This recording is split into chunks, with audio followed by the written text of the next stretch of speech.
คลิปนะหนุ่ยคุยขยะในคลิปนี้เป็นแกลลอนพลาสติกครับเป็นแกลลอนบรรจุพวกเครื่องปรุงต่างๆนะครับผมเป็นแกลลอนขนาดประมาณ4ลิตรนะครับจะนำมาทำของใช้สอยภายในบ้านในครัวเรือนกันนะครับ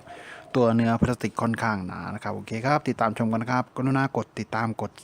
แชร์กดไลค์กด Subscribe เป็นกำลังใจให้แก่ผมด้วยนะครับโอเคครับติดตามชมกันครับ